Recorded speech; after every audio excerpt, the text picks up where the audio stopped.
राहुल गांधींना आरक्षणाबाबत प्रश्न विचारायला आम्ही काय प्रसाद लाडचे नोकर आहोत का, असा सवाल मनोज जरांगे पाटील यांनी केलाय. तर का आम्ही प्रश्न विचारणार, मग तुम्ही कशाला आहात? राहुल गांधींना आरक्षणाबाबत प्रश्न विचारायला आम्ही तुमचे नोकर आहे का?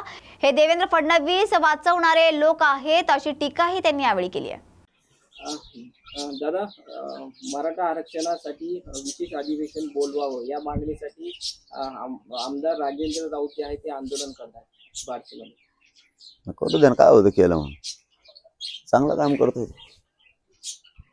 देवेंद्र फडणवीसची बाजू लावून धरणं चांगलं आहे. हो द्या ना, दूध का दूध, पाणी का पाणी, एकदा लावू द्या अधिवेशन. मराठ्याला तरी कळते ना कोणते आमदार बोलतात, कोणचे नाही बोलत. विरोधी पक्षाचे आमदार काय म्हणतायत, सत्ताधाऱ्यांचे काय म्हणतायत, हो द्या मराठ्यांपुढे उघडे पडू द्या. बरं होय, आम्ही वाट बघतोय त्या अधिवेशनाची.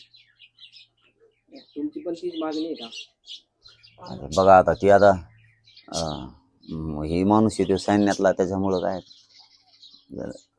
भयान माणूस काही मागणी करू शकतो. मागच्या काही दिवसांपासून राजेंद्र राऊत जे आहे ते जास्त आक्रमक झालेत असं वाटत नाही तुमच्याविषयी किंवा मग मराठा आरक्षणाविषयी?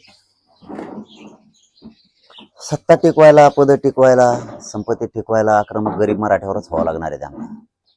शेवटी जसं फडणवीस सांगतील तसं करावं लागत असतं. यांना कोणाला दोष नाही, हे सगळं फडणवीस घडून आणतात. आणि फडणवीसांना कळत नाही की आपण किती संपवायला लागलो. हे जितके जितके आमदार बोलतील, मंत्री बोलतील, तितका तितका समाज खवळून उठायला लागला. त्यांच्या पक्षातला समाज सुद्धा मराठ्यांचा प्रचंड आता त्यांच्यात खतखत निर्माण झाली. ते आपल्या लेकरासाठी लढायला कोणी नाही. जे आमदारांना मोठं केलं, ज्या मंत्र्यांना मोठं केलं मतं देऊन, तेच आज आपल्या आंदोलनाच्या, आपल्या लेकराच्या विरोधात बोलायला लागले. यांना आरक्षण मोठं वाटायला पाहिजे, परंतु आरक्षण यांना मोठं वाटत नाही. यांना पक्ष आणि नेता मोठा वाटतो. ही सगळ्यात मोठी चूक जीवनातली फडणवीस साहेब करायला लागले.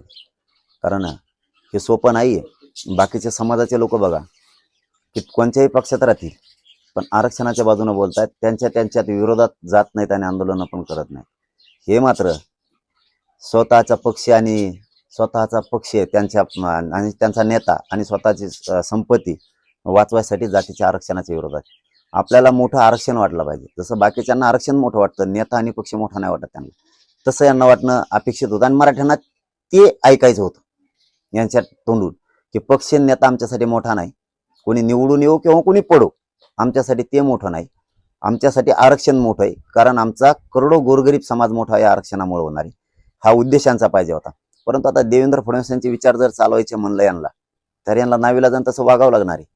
नसता तो यांना झोप नाही येऊ देणार. यांना कामं दिलेली आहेत आणि काय काय दिलेलं असेल. आता हे संपत्त्या वाचवायच्यात, त्याचं ऐकावंच लागणार आहे. नसतं ते तसलं आहे. मला तर लय डॅशिंग वाटत होतं ते फडणवीस, पण ते इतकं भेकड निघालं. ते खोटं फशीत आहे असं माणसाला काय म्हणता येते, केस करीन आणि जेलमध्ये टाकीन. म्हणजे हे लय सोपं राजकारण हाताळतो येतो. म्हणजे तो काम येतात ना त्याला पुरोगामी विचारानं, मुरब्बीपणानं काम नाही करत.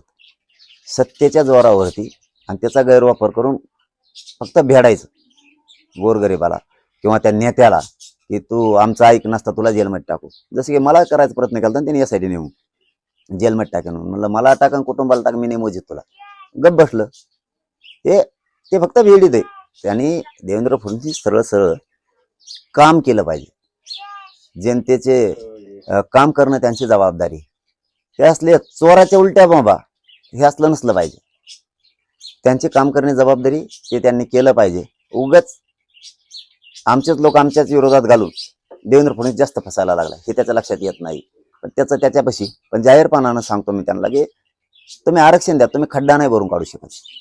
तुम्ही अख्खा महाराष्ट्र जरी एकीकडून केला ना, तरी पण त्याच्यात अर्धा एकटा मराठा आहे. तुम्हाला खड्डा भरून निघू शकत नाही. तुम्हाला आरक्षणच द्यावं लागणार आहे. तुम्ही उद्या निवडणुका घेतल्या, आरक्षण न देऊ तुम्ही संपणार आहे. आणि तुम्ही 4 महिने नाही घेतल्या तरी संपणार आहे. तुम्हाला आरक्षणच द्यावं लागणार आहे. त्याशिवाय मराठा आता हटत नाही आणि थांबणार पण नाही. समजून घ्या.